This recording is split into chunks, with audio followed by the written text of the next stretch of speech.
welcome back to PA Truck Up. I'm your host Manny, and today we have Dane Miller. We've kind of been talking in the lobby, but I did want to start opening this podcast by telling you something I've already told you. But at the start of every year, I kind of have this guest list and who I want to have on each year, and then right next to it, I have the whales that I want to get for that year, and that's the people that, truthfully, I think I have no business speaking to. I always reach out and try and get them on. But yeah, you've been on that list, so I really do appreciate you for coming on.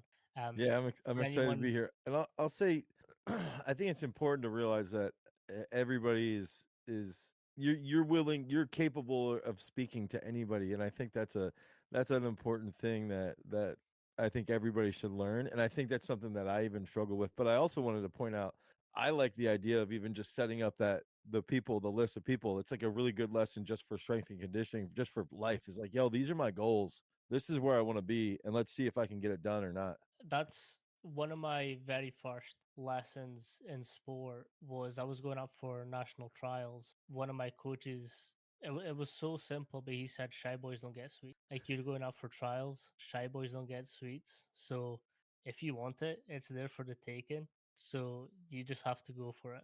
Yeah, 100%.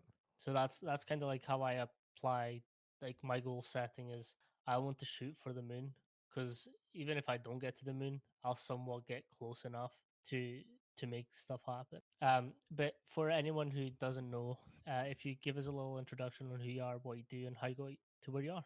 Have you ever wondered how I'm able to run my business, my podcast, and still be able to coach? Well, I use Team Builder. Team Builder is an all in one coaching software that reduces the amount of time that we spend on the back end of programming, on our Google Sheets, on our Excels, and allows me more freedom to do testing. With this podcast and episodes, I'm actually able to run some programs that I learned through different coaches coming on. To find out how you can use Team Builder and how it can apply to your own program, visit the link in the description and catch yourself a 30-day free trial. Just simply use code PACHOCKUP, that's PACHALQUP, and start the next stage of your coaching career. So my name's Dane Miller. I own a strength and conditioning gym in southeastern Pennsylvania, outside of a city known as Reading. And um, what we do is we train athletes anywhere from the ages of 8 to 60 plus years old, and we have focus on weightlifting and football, wrestling, swimming, all of these different sports. And then on top of that, our big goal is to reach as much and as many people in the world of sports performance as possible through our YouTube channel and through our strength training app, Peak Strength. So what we try to do is we take what we do on site, and then we communicate those methods through YouTube, and then externally as much as possible. And I want to become known as one of the greatest strength coaches on the planet. That's my big time goal. I love that. And I think that's going back to, again, what sets most coaches apart or most people apart is that goal setting and seeing yourself more than just, okay, I'm just a strength coach. No, I want to be the greatest strength coach. And I think there's a lot of coaches with that. And again, success is determined by the individual. How do you Mm-hmm. see, like, in your ideal frame of mind, how is that achieved? Actually, so for me, success is like, man, that's so interesting because even when I was just saying that, I when first went to my first world championships, and this was, I coached somebody to the 2015 world champs in track and field, and I've coached somebody at the world championships in athletics or the world championships in weightlifting every single year since 2017. I've been to every single one, and I remember going to the first one in 17 that I actually went to. It was in London. And I got a couple of pictures. I'm sitting there. I'm like, dude, I can't believe I'm coaching at a world championships. And to me, that's success. That's success. Like, I don't care what level you're at, that's successful. I think it's important to recognize that success is being able to pull as an athlete. Like, if you have an athlete, it's being able to pull as much as you can out of that athlete without having a negative impact on them, but instead leaving this huge positive impact. And so to me, that's like really important to use as like that North Star, right? As like, I want to make this athlete as good as I possibly can in this specific sport based off their strength training. But then for my ego, I also think And I think it's okay to acknowledge that there's some ego driven things. Yeah, my initial goal for success was to coach at the Olympics. And then when I got to Tokyo and I was in the village, I'm like, okay, I made it here. This is awesome. Then the next step when I was there, I want to coach somebody to make the Olympic final. And then I got Sam Mattis made the Olympic final that year. And it was like, okay, the next step, I want to go back to the Olympics and I want to coach an Olympic medalist. And this past year in Paris, we went back to the Olympics. We had 5 athletes that made it. Alex Rose was an Olympic finalist, but now I'm like, okay, I think in my mind currently. So to answer your question, outside of that, like guiding North Star with the athletes, um, for me, it's like it comes back to getting an Olympic medal, possibly. But then at the same time, being able to teach as many people as possible what we do. And I was thinking about this actually, ironically, this morning. Last year, I was a track coach for a CYO, so Catholic Youth League. Sixth grade kids, seventh grade kids were coming and learning from me. And at the same time, I was coaching Jaime Perez, who had just thrown the furthest in discus that anyone had thrown since 1986. So I think it's important for me to see at those levels that we can impact people in different sports Mm, and have a lot of success, and also recognize that success is never ending. It's like I want to strive towards this in the realm of where I'm a sport coach, which is throwing. But then at the same time, this weekend we have the NCAAs for wrestling, and I have 9 guys that are wrestling there. And then I also have, I have a guy that is likely going to be a number 1 draft pick next year, the top 30 draft pick in the NFL. And I think that it's important for me to also see those accomplishments as contributing to my success as well. And I think for me, success is really, yes, there's like destination points, but it's still like this never ending cycle. And that really is where I tend to, I think I can get lost in this what's mhm, next, but I mhm. also think that it's something that like pulls me through and keeps me motivated. Yeah, I think that's a brilliant way of putting it because once you get to it, like people can get stagnant, and that's exactly what they do for the rest of their life. But measuring it and constantly moving the goalposts is Hmm. great, what success comes from. Because like it would be easy for me to be a strength coach, and then that's it. But then we never really tap into that uncomfortableness that makes us grow even further.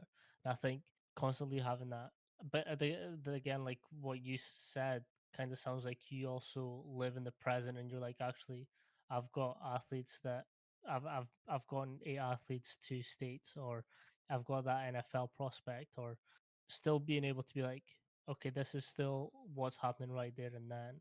Hmm. Um, I also know that you're very much athlete centric, and you kind of spend a lot of time building that culture, building the coach to athlete relationship.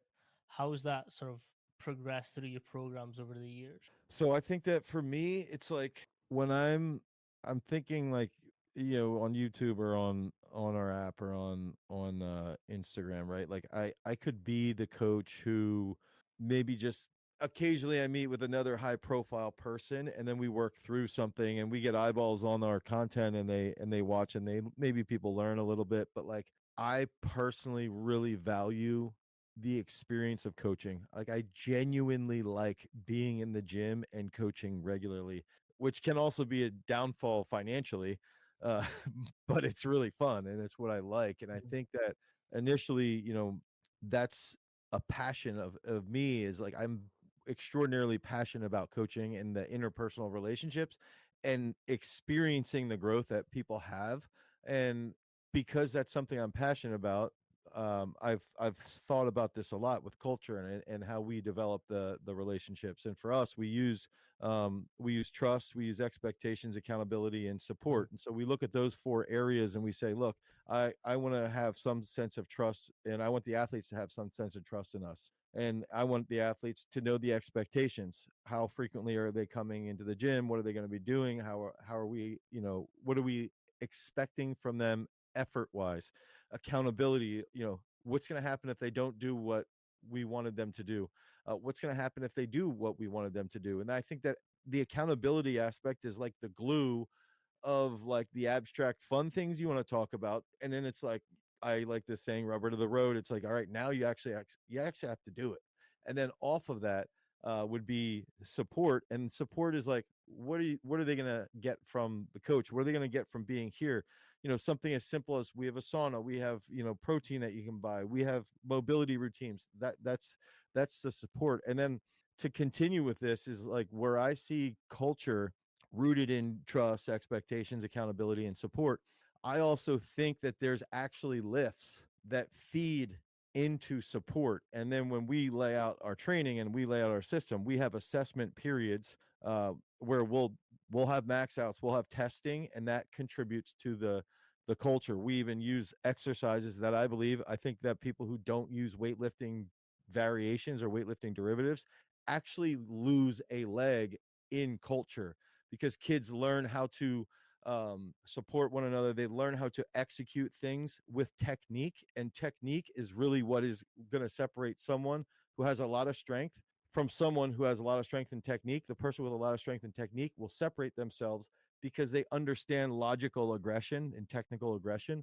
And so we value movements like that because of what it does for the culture, also what it does for them physically. So culture to me is a very layered thing, where there's like the day-to-day aspect, but which is where we would see accountability and support, but then it's also like that top down sort Mm. of abstract fun thing to talk about with trust and expectations. But it's also something that when you are constantly in the gym and you're constantly giving forth as much effort as possible, that to me is what it is like, kids know here that when they come into the gym, I'm here, and they know if I'm not here, I'm with another athlete. Like, that's just the way it is, and that's where the culture comes from. You said something really interesting just now, and it's lift that builds support. Can you sort of take us through how that is implemented and what kind of lifts that you feel build a support system for your athletes? Physically or mentally? Oh, I'd like to know physical first and then mentally. I'll Okay, write so it down. for us, we lay out our lifts, and we would call them foundational exercises. So if we have specific sports, we separate our sports into what we term sport depths, and so we're looking at 5 essential different types of sports. From somebody who's like a shot putter or a power lifter, a weightlifter, all the way across the spectrum, all the way to somebody who would be more of like a marathon runner or triathlete, or cross country skier. It's very endurance based. So we have this spectrum of 5 different sports, and then we identify, okay, these are the assessments that we'll use, that are 3 main assessments, 3 secondary assessments, and out of those assessments are going to be your primary foundational exercises. And so most sports that we've seen, foundational exercises that lead to this physical support, that if you get good at a front squat, you're going to be a pretty good friggin' athlete. If you learn how to do a clean properly or a snatch properly, one of those 2 lifts, you're going to be a pretty damn good athlete. You don't have to clean. You don't have to. You don't have to snatch. You don't have to. But if I take athlete one, and it's athlete 1A and athlete 1B, it's the same person, and they go through their life, and the one life they don't snatch, and the other life they do snatch, I would make the argument the life where they snatch, they would be a little bit better. um a bit better probably, but I would say, the I'm foundational sure. movements for us would be those, and then a back squat or a front squat, a single leg squat, a pull up, and a bench. Those would be like literally what you would see every single time that we are doing a workout. Those are the foundational exercises that we would be doing on a regular basis. And we can see that in our testing, that when a front squat or a clean or a snatch or a back squat or a single leg squat, or something like that, when they go up, when those exercises go up, we'll see a direct correlation to a vertical jump. We'll see a direct correlation to a 10. We'll see a direct correlation to a shuttle. So those are the main foundational exercises physically that we see. How about mentally? Okay, so this is where I think the culture in my term of technical aggression is like, we've all been doing a bench press, right, where we might see a bench press and we just feel it get out of position, and it might drop a Mm. little bit low and we miss the lift, right? So it's very apparent on a simple slow movement like a bench press, that technique can have a very large impact on the physical result. And so if we can learn from this mental, from a little bit more deep focused work, and everybody who's like anti weightlifting, they'll use these buzzwords like deep work. Yeah, we got to do deep work, blah blah blah. But then they don't want to actually do deep work when you're Hmm. learning how to Hmm. lift. And there's actually a video of John Cena on YouTube where he's talking about snatching, and he's like, you know what it's like? It's like if you're learning how to play golf, but you're doing it lifting weights. Golf is extraordinarily technical. We know this, right? So if you have a guy who's literally one of the best athletes on the planet saying, hey, it's like playing golf but with weights. And then he goes, and it's because it's in your head to move this weight. It's mainly what you are doing intentionally with your technique. And so we'll see things like a snatch or a clean or even a variation of those, and then we'll throw little roadblocks into those movements. Those lead to very technical skills and technical patterns that you have to learn. And Hmm. when you learn them, you when the athlete learns them as a coach, because I actually coach people, I can then learn how the person reacts to cues. I can see how they handle criticism or their perception of criticism. I can see how they handle different scenarios. I can see when they're in a good mood. I can see when they're in a bad mood, the way they respond to communication. So now I'm learning how that person operates mentally, and I'm improving myself as a coach. And then the athlete might see this, on the back end to a point, and they're developing themselves mentally.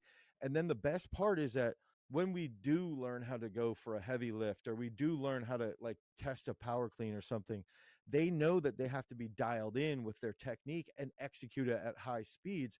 And then that's a skill that when they go play football, when they're a shot putter, when they go wrestle, they know that if their technique is dialed in and they're very precise with their movement pattern, they're going to win in some advantageous way Hmm. because technique rules.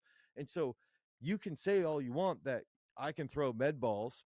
Go ahead. Also, the other factor is we're not even talking about the transfer of training from snatch or from cleans over to throwing medicine balls.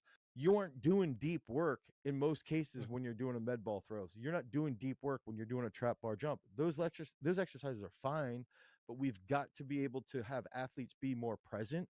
And when they're more present and they learn the technique, they learn those motor patterns, they're more intentional, and then they become more intentional in other aspects of their training. I also think it transfers a lot to where their awareness and their body is in space and time is. Like if Mm. we like I've been cleaning and snatching since I was 13. Like that's something that always stayed consistent. When I played rugby, it transferred over because I knew exactly where I was, what was happening. And it again goes like I don't know how much you go into the dark side of training where you want your athletes to experience that really really hard conditioning style work where you don't know when it's going to end. It'll at some point end. You're pushing yourself beyond your what you thought and you're experiencing that dark side. I think Olympic weightlifting kind of preps you for that because you have to experience uncomfortable positions and be really solid. And you're Would talking you about say end rate. would you say in an acute setting or in a chronic setting, like in the moment or in over a long time frame where it might be like a week, 2 weeks, 3 weeks, where they're in the they're in the depths of hard training. Yeah, I feel like it's fluctuation. So I do think that you will have to experience really dark times where you just have to go in and do the training no matter how hard it is. You will also have times where we kind of ease off and padding up a little bit to build that for more later down Hmm. the line. The dark side, at least, I like to experience it. So if I'm comfortable, then I'm comfortable giving it to my athlete. Like I won't prescribe anything to my athletes that I've not. So when I'm implement like dark side type training where I'm going to be hard on them, I also know when to be there to help them. Like I'm a big believer that I might not be doing it, but I can help them through it. I can guide them through it so that they can make out the other end. Yeah, that makes sense. I think it for me the way I would take that is, I mean, I would I would I would say, we talk about foundational exercises, right? And I would say, you want to know why most people don't do front squats? It's not because they can't rack the bar. It's not because they know they could do a zombie squat. They Mhm. could do a cross arm front squat. You could put straps on the bar. You could even sit there with a safety squat bar on the front. The reason why you don't do a front squat is because you're a freaking baby, It's really, hard. really hard. Like you've got a weight basically choking you out. And then on Mhm. top of that, what we do is we push heavy doubles to heavy sets of 5, right? Like I have a girl who's just turned 13 now, and I've been telling the whole world about her how she's an absolute freak. And last night I said, "Look, I want you to clean and jerk 100 kilos by December." So she's in 7th grade, and I say, "Okay, I want you to clean and jerk 100 kilos. So we need you to front squat a red, a yellow, and a little red for a set of 5. And when you do that, you're going to be able to clean and jerk it." And she's looking at me and she's like, "So what are we doing? What do we?" She knew we had to front squat. This is yesterday. I was like, "So we're gonna do a red, a green, a little red. We're gonna do 90 kilos." And so we did a set of 5. And she's like, "Yeah, that was pretty hard." I was like, "Okay, let's do another set of 5." So she racks it on her 5th rep. Was like she maybe had one more rep after it. She racks it. I was like, "Okay, one more set." She's like, "I've got to do 3 sets of 5." And that's the whole thing. Is like, dude, you learn how when you're 13 years old how to do 3 sets of 5 front Mhm. squatting and 90 kilos, and you're a female. Guess what? That's part of the culture. That's part of like you're going to the dark side, and you're learning at a very young age that it's okay to let go and to have the stress and the fear to like go away. And Mhm. the more you do that and the more you practice that mentally, then you get into a serious competition when you're 17, 18, 19, 20 years old, and Yes, yes, yes. you've been tested, you've been through it, you've been handled, like you've handled the pressure already. You've been dreaming of those moments in your training. And that's where I think a lot of people want to get away from doing front squats, a heavy clean, or learning how to snatch, or, just because it's hard to learn. It's the craziest part about this. Like, let's just put all this away and say, let's say the number one excuse is always it's hard to teach kids like in a big group Mhm. setting. Nobody actually dissects the statement and says, we're the whole goal of what we do is to get people in the weight room to do hard things, because when they do a hard task, their body has to adapt. And when their body adapts, they get better. That's literally all we do. That's like the simplest way to put what a strength coach is. Mhm. Do hard tasks, get better. There's no other way to put it. And you're a strength coach and you're telling me you don't want to teach this lift because it's hard to teach it to a big group? Dude, you're an idiot. Like, really? You're literally like the total opposite of what our profession is. To me, it's like, I mean, that's just the first step to identifying why people don't use them. But it's an amusing point, because the same Mhm. guys that'll post David Goggins quotes and Jocko Willing quotes are the same Yes. dudes who are saying, I don't want to use weightlifting movements because it's too hard to teach a big group. Like, okay, I don't know how that makes sense, but whatever however you can Mhm. justify being lazy is fine. I've got 2 points on that. The first one is how many times has one of our athletes or one of our team went into the strongest team in their league or whatever competition they're at, and they're facing up some of the strongest people. They physically have to still perform at the highest level. Hmm. Happens at least 2 or 3 times. If we teach them correctly how to come in and out of the dark zone, like when they get to that competition, they're like, okay, he's here. I'm still going to have to, pardon the French, but go balls to wall Hmm. because I'm still wanting to perform my best. So it's kind of teaching them that no matter what's happening they're still like, there's still 80 minutes, there's still 5 lifts, whatever it has to be that they have to endure to come out of that. I, again, going back to that dark side, I believe that that's because no matter what's the game, you have to get it done. Like there's Yeah. no other way. Um, and the second is Olympic weightlifting, and this is an argument that I have a lot. You will get to a lot too because you are very Olympic lifting. Coaches tell me all the time they don't have time, but yet they have time to teach an upright row. They have time to teach. They have time to teach a front, and they have time to teach a shoulder press. Guess what's all in there? Yeah. I think that's I so It's very simplified. It is very simplified. and I But think that the wild part too is like a lot of people will shy away from them, and they might do like a Bosch style lift that is like hard to quantify. That's the other thing with medicine balls, is that it's hard to quantify. mhm, And so like one of the factors here is like look, we run a business here on site. We live in the middle of, like, I'm literally looking out in cornfields behind the camera. We live in the middle of nowhere.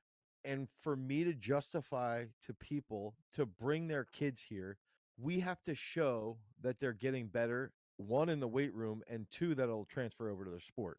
If we don't, we're not going to make money. Mm. So you can probably do more of that med ball throw. And like, dude, we do med ball throws, but it's not like a foundational lift. It's Mm-hmm. something else that we put in our It's system. And accessory like, work. yeah. And you could justify using Bosch movements maybe at a high performance center where like you already have a freak. But like, I've got kids, and if I say to a parent like, Johnny's medicine ball throw was 15 feet and it went up 5 inches from the last time. Like, you might see his medicine ball throw go up just from throwing medicine balls, but not getting more explosive. If we show them day one, they're doing a clean with a barbell, and day 180, they're doing a clean 175 pounds, and then day one, their vertical is 24 inches, and day 180, their vertical is 28.5 inches. Like, guess what? The mom and dad are going to be way more willing to do this. Showing and quantifying success in those results, and you'll still see little Johnny's, back overhead medicine ball throw will go from 15 feet to probably 30 feet when he learns how to clean. The other amusing part with all this is that I've no one's asked me, like, no one said, why do you use weightlifting movements? And if I would say, like why do I use them? Dane, why do I use weightlifting movements? Well, there's a breadth of data research that will say fast concentrics drastically leads big time strength gains. Okay, there's no one will dispute this, because if you use a fast concentric movement and you're intense there, everything's there, you will get stronger without a doubt. This is like, it could be a bench press, it could be a pull up, it could be a back squat. Guess what has a fast concentric? Fast concentric, there's no debate. This is It's factual. virtually, Yeah. yeah. Okay, so let's go to the next part. All right, well, if I have a pull, let's just theoretically say I have a pull of a kid who deadlifts 500 pounds. Okay, so I have a kid who deadlifts 500 pounds. I want that kid who can deadlift 500 pounds to move 80% of his 500-pound deadlift at 1.45 meters per second. Show me a power lifter who could do that. Show me a standard lifter who could do that.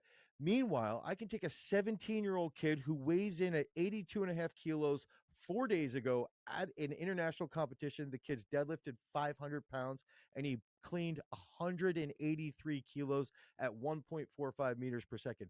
Show me somebody else in any other sport that is not using the weightlifting movements. You're not using weightlifting movements. If you're a deadlifter, challenge, like I'm asking a deadlifter, a power lifter, anybody who uses even trap bars. Find me a guy who could do 80% of their best trap bar deadlift at 1.45 meters per second. You won't find them. Okay, so then what's the third one? Okay, well now, guess what? Here's an easy one. All right, I like front squats. People who use weightlifting movements just front squat a lot. So I want front squats have a huge correlation to broad jump, to vertical jump, to even, dude, I even think they transfer over to cleans because you just, or to benches, because you learn this global neural Explosivity. innervation that Yeah. happens. Like, you learn how to use your entire body, and I actually think you actually then learn how to use that stimulus on the bench. I want big time front squats, so it makes sense what you just stated. It's like, okay, well, what's in a clean?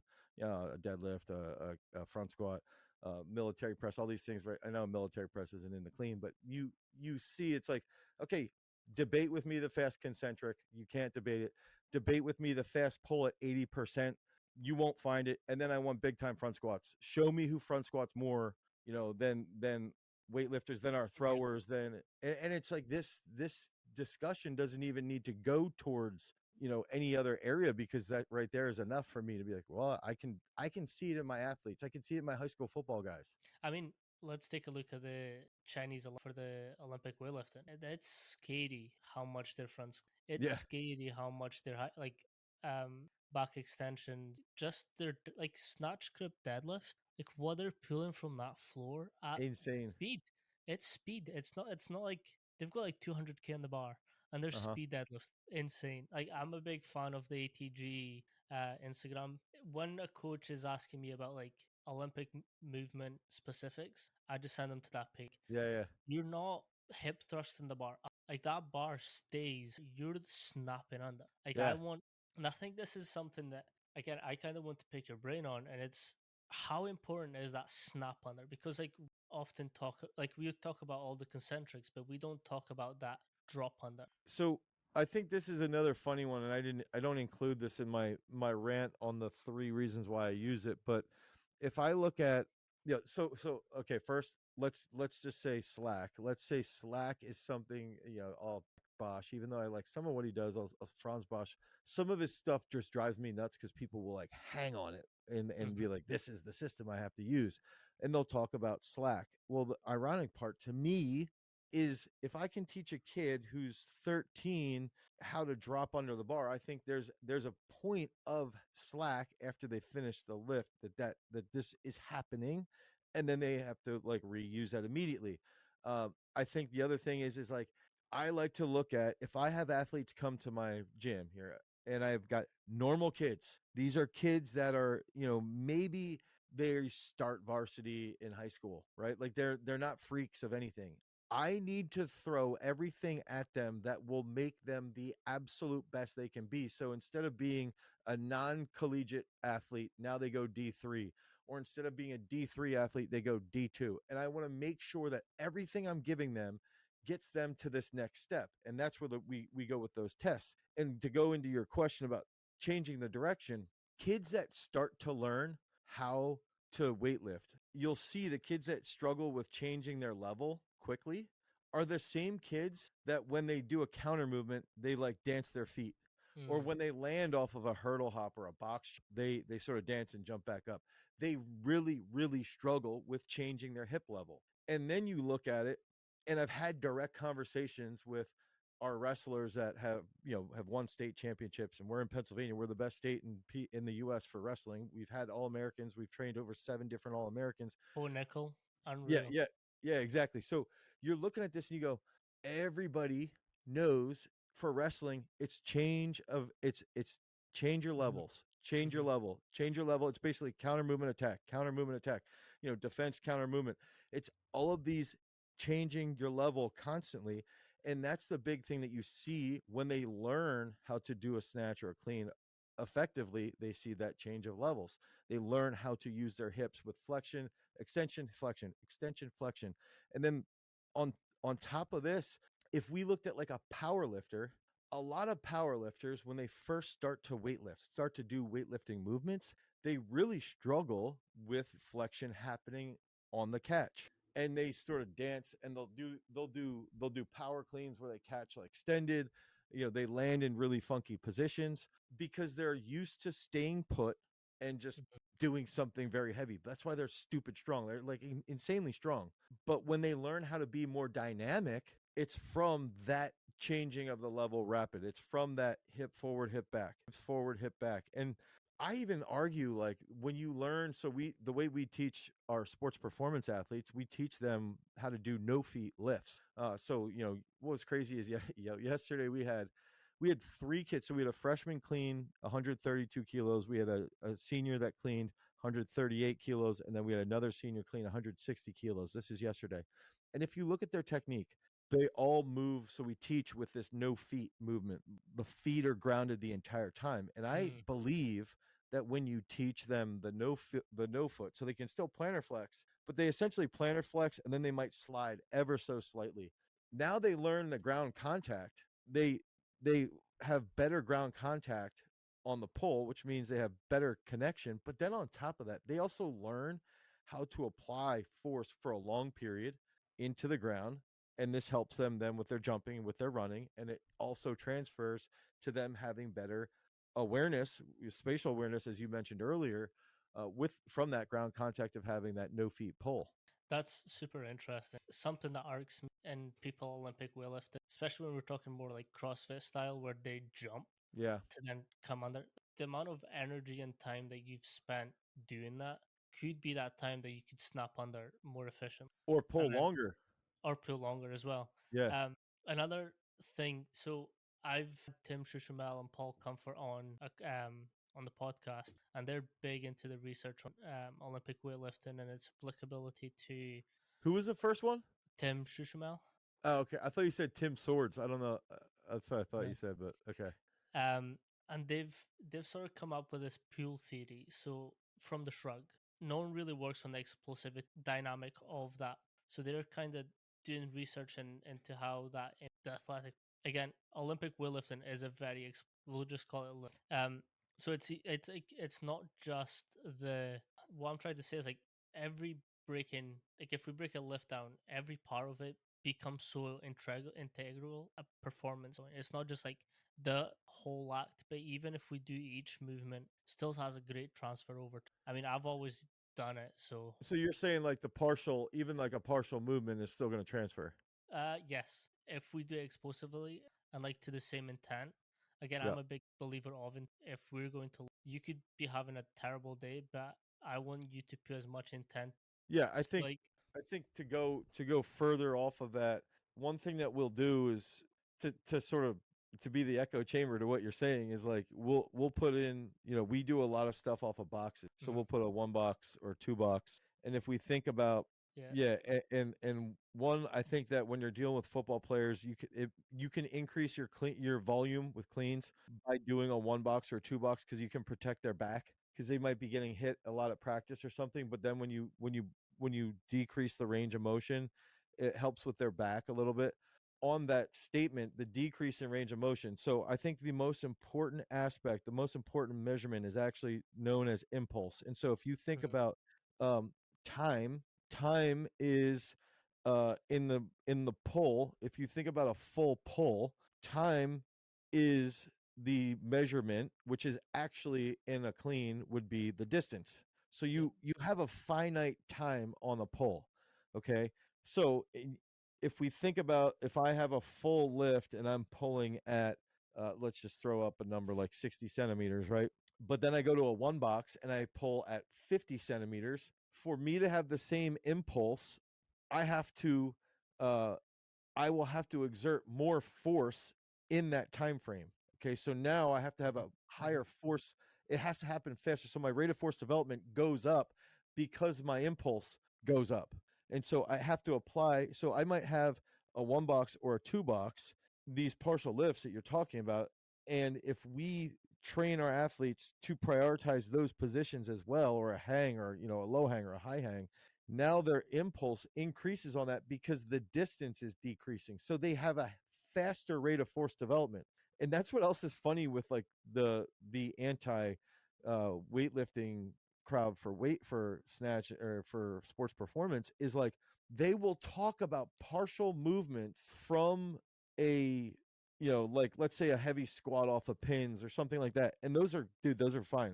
I don't disagree on that, those lifts are good, but they'll use this example of rate of force development as trained when you're doing that. mhm, But then, and they'll talk about something like the concept of dynamic correspondence because they read, you know, I'm trying to look for my book right now behind me. They read super training. So now they think they're smart because they read super training and they talked about dynamic correspondence. And they see, like, oh, well, the rate, the speed, or the angle, the joint angle, and, you know, rate of force development is going up. But then they don't through like, well, why not do that? Like, why not also do that with like a barbell on a pull? Why not do a clean from a partial? And you're still going to see rate of force development go up. And guess what? That's a component of impulse. So that's where it's like, there's so many delusional arguments that can just be like punch a hole in. And it's like, I still think a lot of it comes back to like a lot of these coaches just don't work with a normal kid. mhm. And you get normal Joe to do a clean at 225 and he goes against normal Joe number 2 who doesn't do a clean at 225. Normal Joe number 1 is going to curb normal Joe number 2. Like that's just the way it works. Like I've seen it over and over again. Like that's what is so frustrating with the whole debate. See, I understand completely what you're saying. This whole thing with the trap bar is if we think biomechanically, technically it's not a deadlift. If we're looking at body positions and where they're coming from, Yeah. Would you it's call a squat? um. But even so, people are like, "Oh, you can still get triple extension." Can you though? Because if we go in proper triple when we're sort of going this way, you kind of need to do for snapping under that bar. The bar would come with you because you're attached to that. So you So almost that might fall backwards a little. exactly. So that Hmm. way will transfer back, you fall back. So you can't, because of the way that the weight. So like, I like again, trap bar jumps. Okay, I can support them. I get it. Like it's not something I use a lot of. But if an athlete can't do barbell jumps, dumbbell jumps for some whatever reason, can get them into a trap bar. But I'm going to prioritize that movement and explosivity movements that I know works. I think this brings up an interesting point around movement. Like, so you'll hear like movement vocabulary or kinesthetic awareness, these terms, Mm, these like buzzy terms, right? So movement vocabulary would be I'm proficient at many different movement patterns, therefore I will likely be less prone to injury, therefore I could theoretically be a better athlete. If that's the argument, and I have a individual who can clean 300 pounds at the age of 15, okay, and they do a full clean at 300 pounds at 15 years old, and you put 135 pounds on a trap bar, and they've never done a trap bar, and they do a trap bar jump with 160 kilos, right? They do a trap bar jump at 1.2 meters, whatever the number is that somebody's hitting. The clean has taught them how to do this. This is where the transfer is. But if we take that same person, they can't do the clean at 300 pounds. They may not even be able to clean. And so, if we want to use kinesthetic awareness or movement vocabulary, the transfer over is not mm, there. So, why is that okay to stunt this individual in the system? I would just ask that question: is why is that actually okay? And I think that that's um, where I struggle with the whole discussion, because I think a lot of people believe that you can't do speed based work and weightlifting exercises. You can't do jumping and weightlifting exercises. You can't get stronger. And I'm sitting here, I'm going, dude, we train a lot of throwers, a lot of discus throwers, a lot of shot putters. Everybody knows that throwers are the like most explosive athletes on the planet. Like literally everybody knows that. Outside of a gymnast mm, and weightlifters, ironically, in this discussion, shot putters, discus throwers, hammer throwers, javelin throwers, they are the freakiest of freaks. Big, huge, hulking individuals that are explosive. It's like, guys, we've got 300-pound guys that have 35-inch verts, and mm. they can still do jumps. They do jumps a lot. They do sprint work. They do weightlifting exercises. You can do all of it together if you have a brain with programming and you're actually a strength coach. And I think that that's like where people miss, is it's like they'll think you can't run sprints and still have weightlifting in your system for some reason, or 100%. And plyometrics. again, I have a great deal of beef. The textbooks we use at university and the research papers are now coming out. Most of it isn't written by real strength coaches, so they're looking at ideal situations. If we simplify it right down to the research papers, unless you've got like some high level like Coach Creamer or sorry William Creamer, Paul Comfort, who have applicable knowledge to the field, you're looking at averages from average. Mm-hmm. Controlled every variable possible. They've Yeah. controlled the people. They've most of the unstable elements that we see in. So, are we truly getting that real life applicable to what we do as a coach? Not really, because Yeah. I almost think that would be, I would take that and say, I want a study that would be very controlled if I'm looking at a very specific, like, let's case, say, yeah, yeah, like is a pre-exhaustion program, let's using, is a potentiation setup really better than a non-potentiation setup, and everything's controlled for 12 weeks or something like that. mm-hmm, mm-hmm, That's that's okay to do that. But when you're looking at like 40 times in week 7 of a high school football season, dude, you can't control shit. Like you literally can't control mm-hmm, any of that. And it becomes like that's where I see exactly what you're saying, because you sit there and you're like, what is that shit gonna do for me? I get you can't see, they're out of I've got a the bunch of them. yeah. So like I get the journals, and when I get the new journals that come in, but when they come in, like I go through them. I'll highlight them. I try to read every single one's abstract, and then if I read an abstract that I'm like, oh shit, this is pretty interesting, then I want to read the whole study. And I think that it's important for us to stay up on that. Mm-hmm, But you are right. You're right, where it's like you end up reading some of them. You're like, what are you gonna do with this? Yeah. Like, what does this even mean? It means jack shit right now. Like, it doesn't mean anything. Like I say all this, but like my iPad is full of research papers. Like Yeah, I yeah. read a lot, but then the meathead strength coach in me, I'm just like, okay, but like, For me, it's like, so what?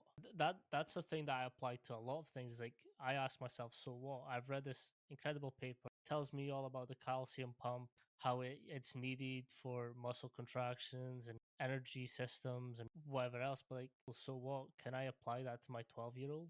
And the thing is, like, it's great that we tap into this, but again, I I've been thankful enough to read as coaching was in this industry. It taught me a lot about taking care of the people that's in, and then I've as a mentor for life, and he cares truly about his, and I've had to sit, like, I've sat down with some of the greatest coaches and just talk shop with them, and like one thing that's common between all of us, yes, we get the science, yes, we understand it, but let me check in with my guy. Let me see how he's doing. Let me see if having house troubles, homework trouble. That to me is the true value of being an effective.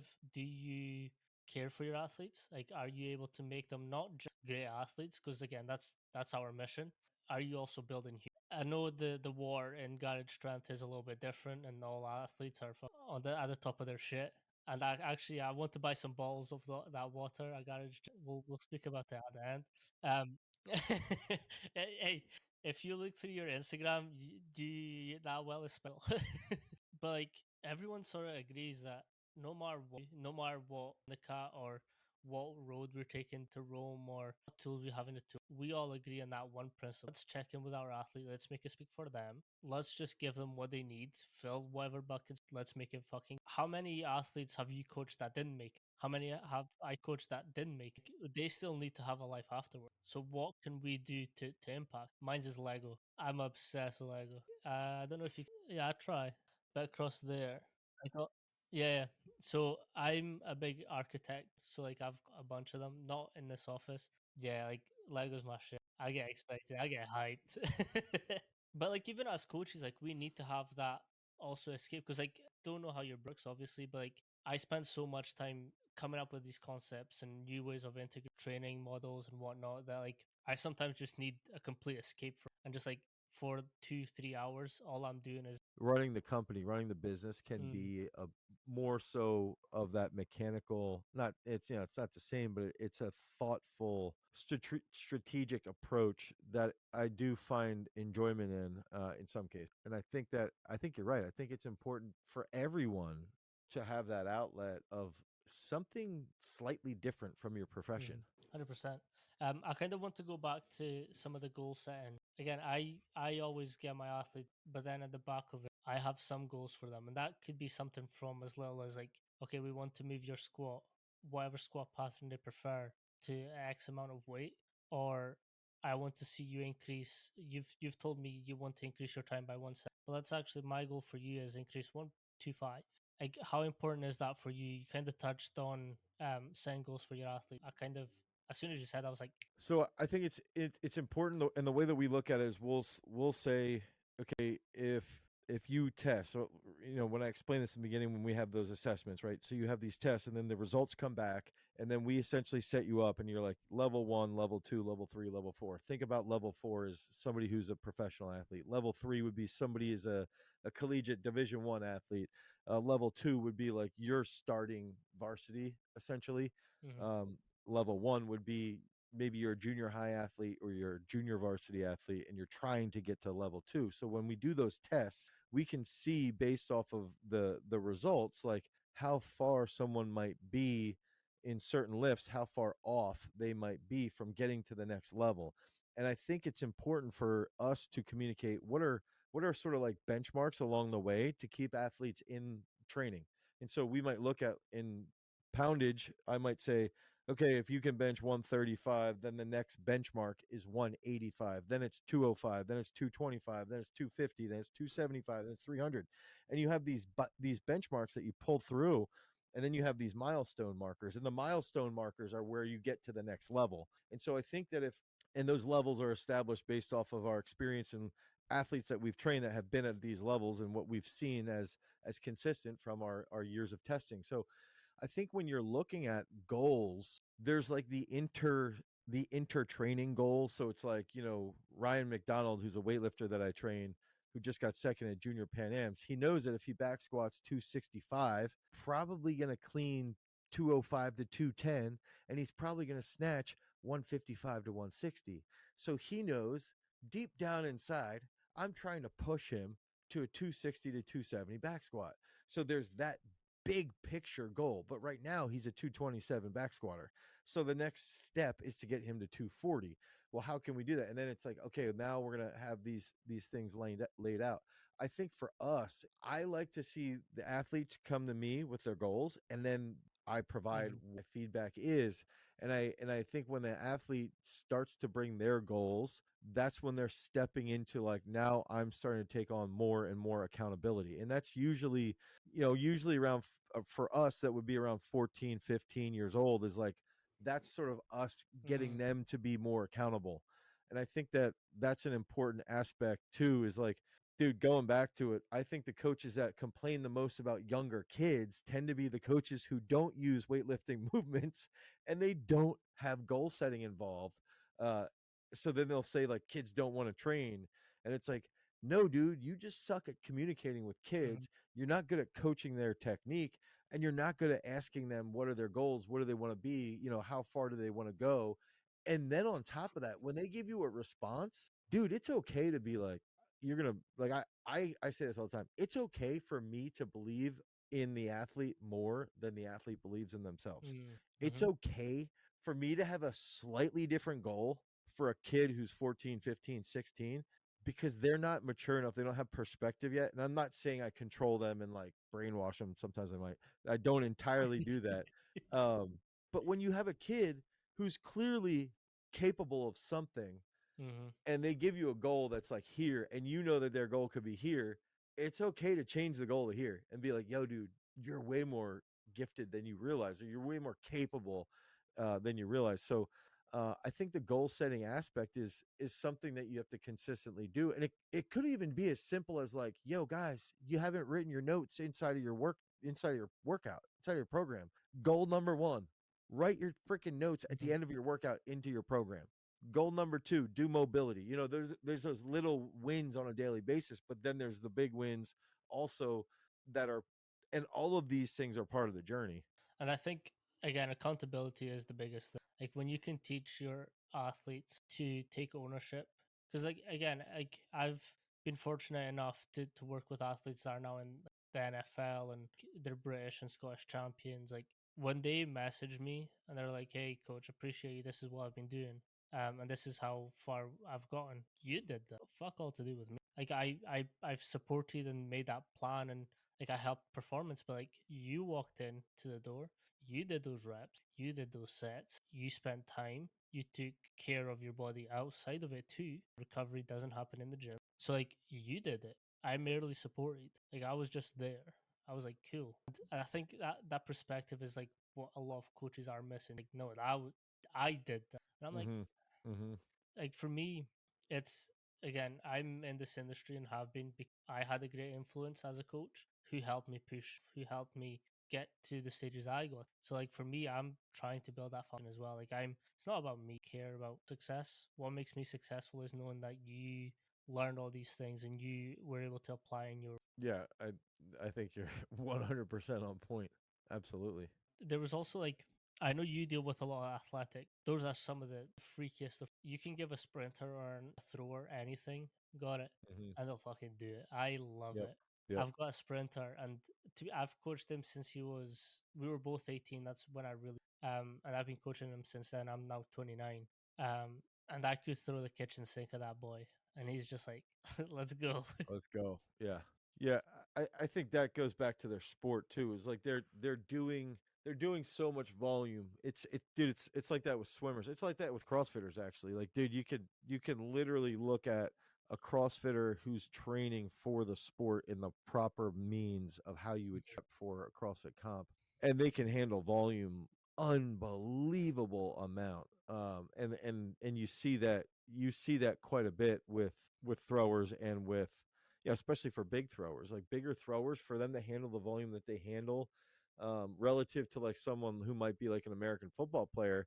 They can't handle nearly as much volume, and I think it's because of the repetitive nature of the Mhm. sport. You'll see that transfer really well to their overall ability to adapt well. Yeah, I was going. I've got a question. So I've been talking, and this is kind of relating to athletics, swimming, and some of the, I'll call them like end range movements, right, where you're really having to hyper uncomfortable. What's your take on end range control? Is that something that you spend a lot of time on for your athlete? How would you define end range control? So being strong, the end of that ROM. So say it's a shoulder, being comfortable with load, heavy shit at this end. Or if we're in like swimmers, they have to reach out, like extend as far as possible to pull through. Or So all of our swimmers do dead hang pull-ups. All of our mm, swimmers will do like let's say like a Y on the incline or something like that. But they do a lot of dead hang pull-ups. They'll do an exercise that we call miracle grow. So they've got their arms back overhead, they come back over. Um, we do a lot of that. I wouldn't say that I'm writing my program thinking about mm, the end range strength. I would say I'm more so just thinking like, okay, I like to use the dead hang high ring pull-ups because I know that they can get more range of motion at the top and more range of motion or more range of motion at the bottom and more range of motion at the top of the pull. Um, I'm thinking more along those lines than I am actually like the specific end range, but I mean it would be in there in the sense that like the reason why I'm choosing that is because of the position, and I know that if they can be stronger with a longer range of motion, that we should in theory uh, see a higher impulse in the water even. So um, I think it's a priority, but I haven't really thought of it in that way. I've had recently a gymnastics, funnily enough, an S&C coach that did, and obviously they're exploring the end ranges really. So for her, it was like most of it of their injuries come from having weak end ranges. So I've actually been spending a lot of time coaching them and strengthening up those end ranges. And not like dance isn't known for the rest. Having that sort of perspective, like that's gotten me like into this new cycle of like I've went down this rabbit hole exploring like how important is that and how transferable is it for most. There will be at some point, like I saw the other day this beautiful example of a soccer athlete kicking a ball. Now she was planted, but she had to hyperextend her back and legs, so she was kind of like in a banana shape. So how can we get that again transfer rotational to be as strong as possible at end ranges to still be able to. Yeah, that's a tough one because it's like how much of that is mobility of the Mm, individual, how much of it is their technique and like what they're doing in training as field for soccer, and then how much of that would be directly from what we're doing in the gym. And I think there would be for sure a carryover, but I mhm, also think I would argue that I would want them to do more precise mobility work as well, and I would try to see that carry over as much as I as much as possible. Truly, that's why I was just trying to think through that. yeah. I know like we do enough in those end range positions that Mhm, like I wouldn't be of concern. I yeah. and I know that sounds sort of arrogant, but like That's that's why confidence. I want them to do more mobility stuff. Really, No, because again, I spend a lot of time. That most recent rabbit hole I'm going down is you speak about meters per second in movement. So I'm guessing you use some type of VBT or you analyze a certain movement I've speed. used it enough that I'm pretty familiar with it. Yeah. Yeah. So it's like a lot of conditioning isn't under load constraint. Would you agree? Say it again. So most conditioning that we do isn't under external load condition. So there's no like actual physical weight being applied to conditioning. And you're defining conditioning as like aerobic, like Yeah. Aerobic capacity. Yeah. correct. Yeah, So yeah, yeah. internal load. Um Okay. so I've been thinking about like with VBT, you've also got like that added element of movements. So a lot of sports don't happen or in the same pace, or even if you're like sprinting, it's a max effort. But how can we start introducing some sort of external load, and then how would VBT be able to inform us on that? Again, back squats and front squats are amazing because you can load them 80% of their max RP one RM, sorry. Um, check their movements, right? Mhm. Mhm. So then we can do 5 sets. Let's see how fast you can do them. Next week, can we do them faster? The week after, can we do them faster? And that's still given that load while still like you're giving them like to 30 seconds. That speed is going to go down. So yeah, that's the most recent thing I've been exploring. I think the thing that so I guess my question would be, are you asking this more around conditioning or is it more just around VBT? And I think the downfall of something like VBT is it still doesn't change much of what I'm doing. Hmm. Um, I think sometimes if I have an athlete missing a lift and I see the speed, I just scream at them about their technique. And then when you were saying the part about conditioning, I started to think about speed, and I do think that's where you could theoretically argue like a 1080 comes into play that you Hmm. can see a pretty precise, very precise measurement. Um, but again, like the VBT and the 1080 are so they're so I think in the world of strength and conditioning, we get stuck in this mindset that we have to have those tools to be really good, to be Yeah. considered legit, to get legit athletes. And it's not the case. It's not. It's like I think we should be proposing and promoting Mm. successful Movement systems efficiency. that don't have those tools. Because then when you bring in a VBT tool or you bring in a 1080, it's like just it's an immediate jump and the system just gets better. But it's not necessarily that you have to have that tool for the Mm. system to be good. And I think that that's where like one thing in the realm of strength and conditioning, dude, I started in a 400 square foot garage, like my parents' house. Like that's literally what we started from. And we got one state qualifier, and then we got one state medalist, and then we got one state place winner or state champ, and it just snowballed from there. And it's like I didn't understand anything about VBT, and I had already coached a guy who was an NCAA champ. So it's like, Yep. dude, did I need that to be that, to be successful? Not really. Um, no, it's still fun to play around with, Yeah. but I think I that, completely agree with you. I agree with yeah, you. It's just I, like theoretically, I love to explore these space. yeah, yeah, and I also am in this. I can be the very, very much the same because dude, we have a 1080. My wife didn't want us to get one, but I was like, oh, come on, we can just play around with it and see all this stuff. And there's clearly like a lot of utility that you can use it for, but you can also just go run hills and you'll be fine as a high school. And I think that that's Yeah. important to acknowledge as well. I agree. Like, and again, in Europe, where I'm from, it is a lot more about like you're doomed if you don't have the in your pro. So Yeah. like again, show me a kid that hinges, pushes, pulls vertically, horizontal all day long. I will be there for. Uh huh. But I also like to explore what else I can. Like those are my fundamentals. I want movement, quality, and efficient. Like Yep.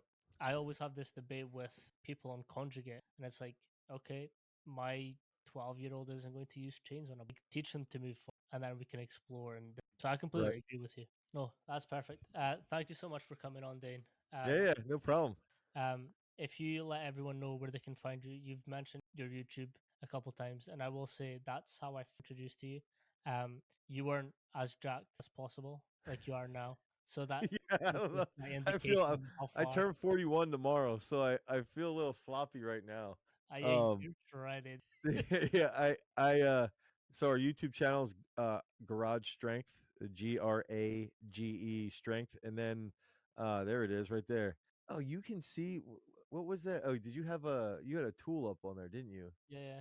I was I'll trying show to you afterwards. I'll show you afterwards. Okay. And then on Instagram, at Garage Strength, my personal one is Ghostface D Miller, what you see right there. And then our strength training app is known as Peak Strength. So you can download it at peakstrength.app. You can get it from the Google Play Store or the Apple iOS store. Um, and that's where you can have like sports specific goals, or you can even just have a goal based off of muscle or more strength or more endurance, and you'll get a program that we've built, and it'll be uh, sort of like an algorithmically fed program from what we use here. And I am in the process of writing a book, so um, I signed with a publisher, and if you follow any of those channels, you'll see soon that we're going to have a waitlist sign up so that you can get more updates about the release of the book. You also have two other reasons I highly recommend, and that your book is something else that I would love to have you back on, break it down, and go through that as well if you'd be interested. Yeah, 100%. Thank you so much, Dane. Thanks for having me. I'll see you. Peace.